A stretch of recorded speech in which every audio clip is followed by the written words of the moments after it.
Les facteurs de risque. Nous en avons parlé, nous en reparlerons, vous en entendrez parler tout le temps.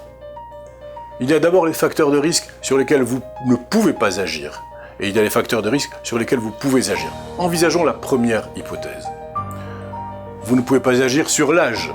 Le risque augmente avec l'âge, après 50 ans chez l'homme et après 60 ans chez la femme. Les antécédents familiaux. Le risque augmente si, dans votre famille, un parent proche, père, mère, frère ou sœur, a présenté un AVC avant l'âge de 45 ans. Votre père ou votre frère a présenté une maladie cardiovasculaire du type infarctus du myocarde ou mort subite avant 55 ans, ou votre mère ou votre sœur a présenté une maladie cardiovasculaire du même type avant 65 ans, ceci est un antécédent familial à prendre en compte. Quels sont les facteurs de risque sur lesquels nous pouvons agir? Il faut apprendre à identifier ces facteurs de risque, afin de ne pas les sous-estimer. Premièrement, le diabète, bien sûr. On parle de diabète lorsque la glycémie, le taux de sucre ou de glucose, est supérieur à 1,25-26 g par litre à jeun, lors de 2 mesures simultanées. Si vous souffrez d'un diabète mal contrôlé, l'excès de glucose dans votre sang peut endommager les parois de vos artères. Deuxième cause, l'hypertension artérielle. On parle d'HTA si la pression artérielle systolique est supérieure à 140 mm de mercure ou 14 cm de mercure et où la pression artérielle diastolique est supérieure à 90 mm de mercure ou 9 cm de mercure.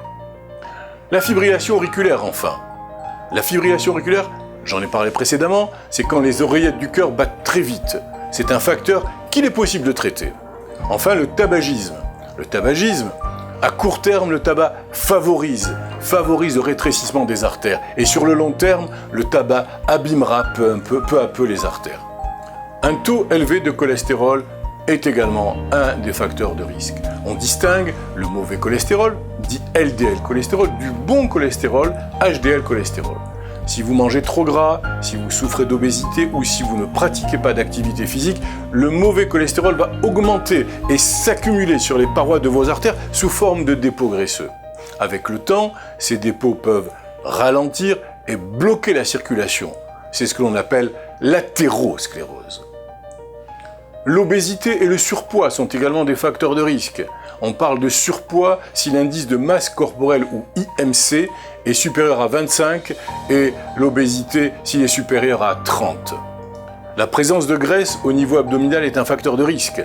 On parle d'obésité abdominale lorsque le tour de taille dépasse 88 cm chez la femme et 102 cm chez l'homme. Également, bien sûr, comme facteur de risque, la sédentarité. C'est-à-dire, si vous faites moins de 30 minutes d'exercice physique par jour, vous êtes sédentaire. Donc, il y a là un facteur de risque. L'alcool. Enfin, l'alcool, il ne faut pas consommer par jour plus de 2 à 3 verres de vin pour les hommes et 2 verres de vin pour les femmes, ce qui est déjà beaucoup. Voilà les facteurs de risque. Il faut les entendre, il faut les suivre et faire en sorte de les diminuer pour ne pas augmenter la probabilité d'avoir un accident vasculaire cérébral.